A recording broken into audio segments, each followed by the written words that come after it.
Bonjour et bienvenue sur gianovision.tv. Vous êtes toujours au festival d'été de Shawinigan et je suis en compagnie de Guillaume Lepage. Salut, merci pour nous accorder cette entrevue. Notre tradition dans ces entrevues-là, c'est de savoir un peu le cheminement des artistes, comment ils sont arrivés à réussir. Pas juste les artistes, mais aussi les gens qui sont en affaires et tout ça. Donc, tout ça a commencé... Bien, moi, ça a commencé par un accident. J'étais en communication. Je me destinais à devenir journaliste ou réalisateur, mais en journalisme, mettons. Puis j'ai eu un stage radio à faire. Puis Richard Sirois était dans ma classe, on était amis, alors on a décidé de faire une émission de radio à CIBL-FM. On a demandé à 3 de nos amis qui s'adonnaient à être André Duchamp, Yves Pelletier et Bruno Landry de participer avec nous. Et Rocky Belles-Oreilles est né, mais ça devait être un stage de radio de 13 semaines, ça a duré 15 ans. Fait que c'est réellement un accident. C'était pas dans les plans de carrière de personne de faire ça, même pas 6 mois ou 1 an. Non. Mais à l'intérieur de vos de ces années-là, parce que les gens qui vous regardent, on a tout le temps l'impression que tout est facile, hein? Parce qu'on voit les succès et tout ça. Mais il y a sûrement des embûches qui arrivent. Il y a des moments où peut-être qu'on se demande si on devrait faire ce métier-là ou quelque chose. Ça vous est-il arrivé? Oui, mais moi, je me méfie surtout des gens qui ont trop de plans de carrière. Parce que je trouve qu'un plan de carrière, là, mettons que tu décides bien jeune, je veux être ça, puis tu penses juste à ça. Évidemment, il y a bien des chances que ça n'arrive pas pour différentes raisons. Argent, maladie, talent là-dedans, n'importe quoi, là. Mais même si ça arrive, supposons que ça arrive, bien, tu réalises l'affaire pour laquelle tu as toujours focusé. Et en faisant ça, tu t'es fermé à toutes les autres possibilités qui se sont offertes à toi. Moi, je suis anti-carrière. Je pense qu'à part si tu veux devenir médecin, mettons, parce que c'est 10 ans d'études puis tout le kit, là, il faut laisser un peu le temps couler. Il faut que tu dises, c'est ça qui m'intéresse, mais ça se peut que je me trompe. Ça se peut que dans 2 ans, je décide d'essayer quelque chose. Puis c'est pas grave de se tromper une fois ou deux. C'est grave de se tromper toute sa vie, là, puis tu sais, il y a du monde qui finit jamais de se spécialiser dans des nouvelles affaires. Mais ça se peut qu'un avocat finisse par se ramasser guitariste. Et inversement, puis c'est correct, tu sais. Donc, dans le fond, le message, c'est de savourer tout ce qui se passe dans notre vie, puis peut-être être observateur, puis de regarder plus loin. Oui, oui. Puis toute notre vie, on crée des contacts. Hein. L'amitié, les rapports sociaux, ça sert à quelque chose. Ça sert premièrement à élargir ta vision, ton groupe de relations, puis c'est en rencontrant bien du monde que tu dis hey, « c'est le fun ce qu'il fait, lui, ça m'intéresse, puis je connaissais pas ça, cette job-là, ou cette façon de vivre-là. Moi, je trouve que quand on est trop focusé, c'est comme si on ne l'était pas assez. Là. Si jamais tu as l'occasion de parler de quelque chose que toi, tu contrôles, n'importe quel sujet que tu veux parler, puis que je te donne du temps en tête, ça serait quoi? Écoute, je dirais, c'est con à dire, le plaisir d'avoir un chien. C'est bon. Moi, j'ai jamais eu de chien de ma vie. C'est un animal qui ne m'intéresse pas. Puis par accident, j'ai eu un chien non désiré. Ah, c'est bon. Puis c'est rendu mon petit compagnon.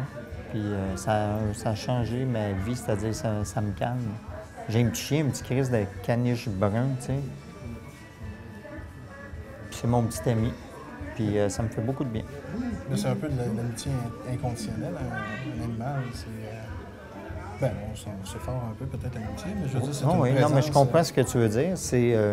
Mais, gars, moi, je suis à l'étape là, de la découverte du plaisir d'avoir un animal de compagnie. C'est très bon. Guilla,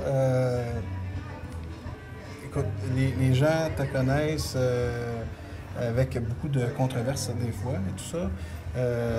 C'est-tu fatigant? Je vais m'en suivre avec un crayon.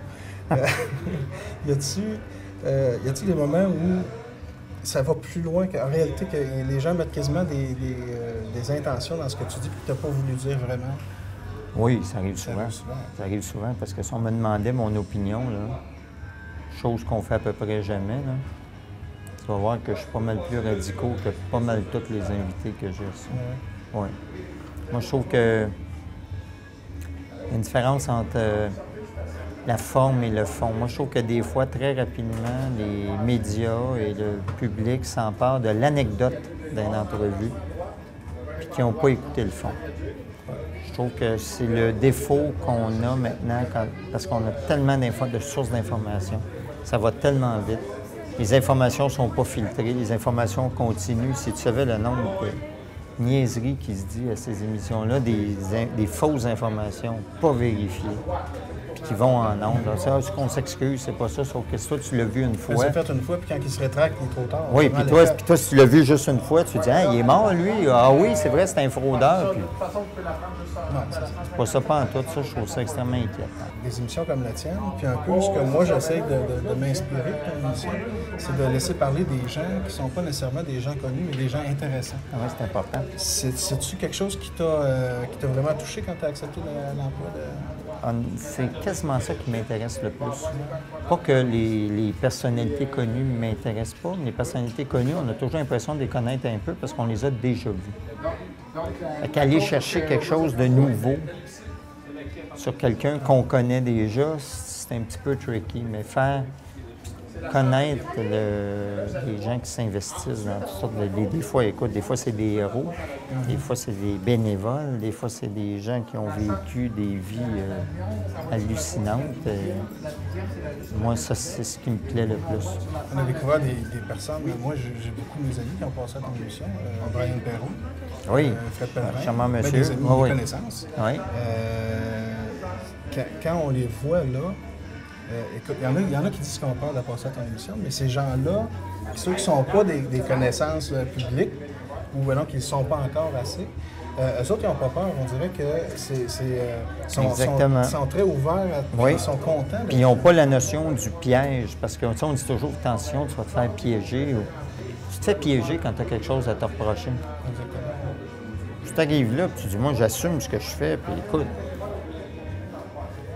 la vie va bien, tu sais. Là, je te retiens pas plus longtemps, puis je te trouve très généreux, et merci mille fois. J'espère que j'ai bien fait ma job. Oui, c'était bien.